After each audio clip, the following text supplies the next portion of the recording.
Hey YouTube, Twig here, bringing you all my Weather Painter Yu-Gi-Oh deck profile for post-Dark Neostorm. We had one new card for the Weather Painter deck from the booster pack, so I figured it's also been over a year since my last deck profile for the deck. It's a really awesome deck. The whole point of the Weather Painters is to use the effects of face-up power traps on the field to change the effects of the Weather Painters, and also just have different setup and use their link monster with the effect monsters in the deck as well. So let's go ahead and get started with the deck profile. Now for the monsters, I want to run 3 of the Weather Painter Snow, but sadly I only have 2, so I'll be using 1 Weather Painter Aurora as a substitute until I can get the 3rd copy of Weather Painter Snow. But with this one, when this card is normal summon, you can place 1 Weather spell or trap from your deck face up in your spell and trap card zone. You can only use this effect of the Weather Painter Snow once per turn, and once per turn during the standby phase of the turn after this card was banished from the field to activate the Weather card effect, you can special summon this banished card. So with some of your other spell and traps, which we'll get to during the spell and trap card lineup, it's just good setup being able to use Snow to get the cards from your deck, because you run a good amount of different Weather Painter spell traps for the different effects that they also give with the deck. So 3 of this card is definitely just needed for that search. And I also run 3 the Weather Painter Thunder. With this one, you can send 1 face-up continuous spell or trap you control to the graveyard to place 1 the Weather spell or trap from your deck face-up in your spell and trap card zone. You can only use this effect of the Weather Painter Thunder once per turn, and once per turn during the standby phase of the turn after this card was banished from the field to activate the Weather card's effect, you can special summon this banished card. So this also shares with the other weather cards as well, but just being able to go through your different ones after you used a specific weather spell or trap is definitely very, very helpful as well, since it's just a send effect with this card. It's not a normal summon or special summon effect. Just having this option with Thunder and also having it be one of the stronger of the weather effect monsters in the deck, definite 3 of as well. And I also run 3 of the Weather Painter Cloud. If another face-up the weather card you control is sent to the graveyard, you can target up to 2 the weather spell traps in your graveyard, place them face up in your spell and trap card zone. You can only use this effect of Cloud once per turn, and it also shares the after the standby phase effect after it was banished for a weather card effect to special summon it back to the field.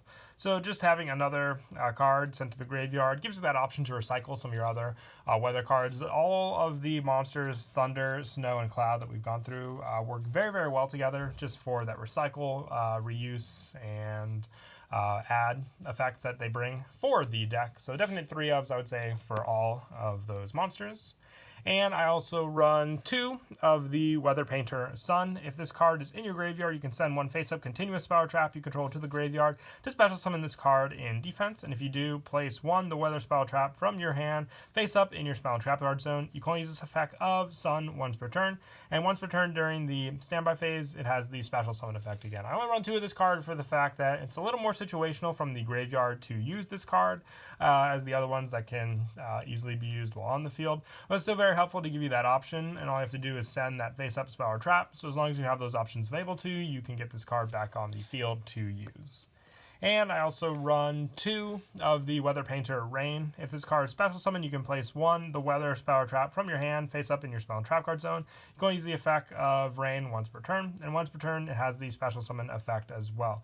So just having that option to place it from the hand gives you that option when you special summon this card. That's why I like to run the Quick Play Celestial Transformation in the deck, just to give you that special summon play to go for with Rain. And that is it for the monsters. You run a pretty high spell and trap card lineup, so just having these monsters available to use, I'd say, is your best play to go for. But for additional monsters in the deck, I run 3 Ash Blossom. Just having this hand trap as an option for your monster count definitely does come in handy. Also being a level 3 gives you that option if you want to go for any of the Exceed summons you can play for in the deck. And lastly, for the monsters, I also run 2 Effect Veiler. This is just the last spot for hand trap. If you want to run Ghost Ogre or any other hand trap, you could try mixing them in. Definitely 3 Ash Blossom for the hand trap lineup, but like I said, Veiler's optional if you want to try something else as well. And that is it for the monsters. We'll now move on to the spells. For the continuous spells, I run 3 of the Weathery Snow Canvas. The weather effect monsters in your main monster zones of this card's column and its adjacent columns gain this effect. You can banish this card. Quick effect to add 1 the weather card from your deck to your hand. Also, you cannot add cards from your deck to your hand for the rest of this turn except by drawing them. You can only control 1 the weather Snowy Canvas. This card is definitely a needed card in the deck just for its easy search power. By banishing, then you'll just obviously get the weather painters back onto the field. Having it just set up properly on the field with your other weather painters is definitely needed as well, just for the adjacent and column effects to use with those monsters. And I run 1 the weather sunny canvas and 1 the weather cloudy canvas. With this one having the same adjacent and column effects for banishing this card, then target 1 face-up monster on the field except during the damage step and have its current attack for the rest of this turn, but it can attack directly this turn.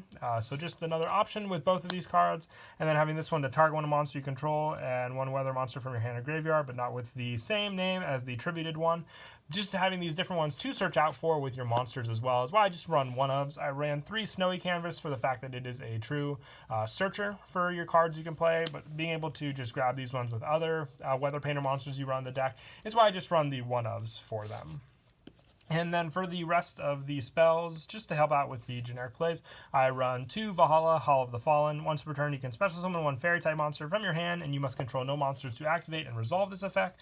The weather painters are all fairy types, so just having that extra summon onto the field definitely does come in handy.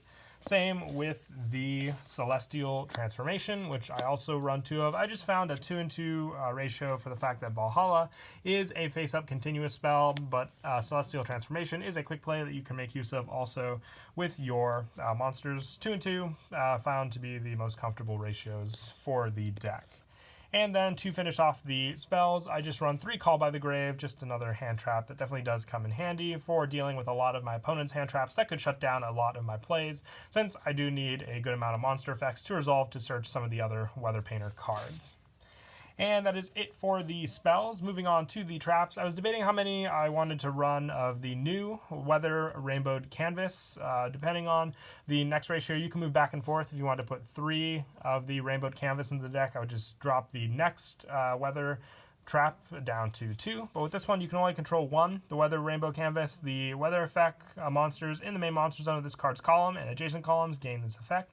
If your opponent controls a monster, quick effect, you can banish this card to special summon 1 weather monster with a different name from your deck. Also, you cannot special summon other monsters from the deck for the rest of this turn. Just a good trap option to keep your opponent guessing with those monsters that you summon out to the field, so definitely helpful for those plays against your opponent. And I also have, like I said, you could drop this one down to 2 if you want to adjust those numbers, but 3 of the Weather Thundery Canvas. The weather effect monsters in your main monster zone gain the effects as well as the adjacent ones. At the start of damage step, if this card battles an opponent's monster, you can banish this card to return that monster to the hand.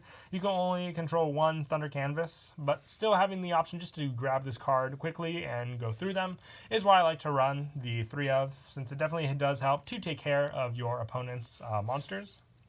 And then just for added backup trap support, I run 3 Solemn Strike. This is all I decided to run for the Solemn lineup, just because I had other trap options available, but just being able to take care of my opponent's big pesky monsters also is a big reason why I wanted to run it. And lastly, I only run 2 lose 1 turns. It's a face-up continuous trap where you activate this card only if you currently control no special summon monsters. While a monster is face-up on the field, negate its effects during the turn that monster was special summoned. If it's an effect monster is special summoned in attack position, change it to defense. So it can shut down a lot of plays for your opponent's deck. I didn't want to run cards like Skill Drain that could also hurt you as well. Call of the Haunted wasn't really needed since you had other ways to use your weather painters from the graveyard as well. So I found that just 2 lose a turn as an additional trap in the deck definitely did come in handy. And that is it for the main deck. We'll now move on to the extra deck. I wanted to run more than just 1 of the Weather Painter Rainbow, but sadly was the only copy I had. So if you wanted to add more of this card, you can just take out some of the other generic Link monsters, but it needs 3 of the Weather monsters. And while your opponent would special summon a monster, quick effect, you can send this Link summon card to the graveyard to negate the summon. And if you do, destroy that monster. And once returned during the standby phase, after this card was banished from the field to activate the Weather card's effect, you can special summon that banished card, and the weather effect cards that this card points to gain the following effects. When a card or effect, quick effect would activate, you can banish this card to negate the activation and destroy it. So a very powerful link monster with how its arrows are set up, just to take care of a lot of problem cards as well. Just getting this link summon card out definitely does help with those plays. And then for more generic, I run 1 Underclock Taker, 1 Security Dragon, 1 Akashic Magician, 1 Nightmare Cerberus, 1 Nightmare Phoenix, 1 Land Fornicus, 1 Topologic Trisbana, 1 Saryuja, and 1 Borreload. If you want to add in a second or third copy of the Weather Painter Rainbows, I'd recommend taking out the Land Fornicus and then either the Saryuja or the Borreload. You can go for the higher link sometimes with the decks, but just not always, just with the limited amount of monsters we have. And then for the Exceed monsters, having a good number of level 3s, I have 2 Levier the Sea Dragons, just more banish options quicker with this card. Also 1 number 47 Nightmare Shark for the direct attack options, and also 1 Grand Pulse and 1 Break Sword for the destruction of your opponent's cards using your level 3 monsters. But that is it for the deck profile. I hope you all enjoyed the video. Definitely do give the deck a try if you're a fan of more of the control kind of decks that this deck kind of brings to the table. But other than that, until next time, please don't forget to leave a like and subscribe. And Kira Twig out.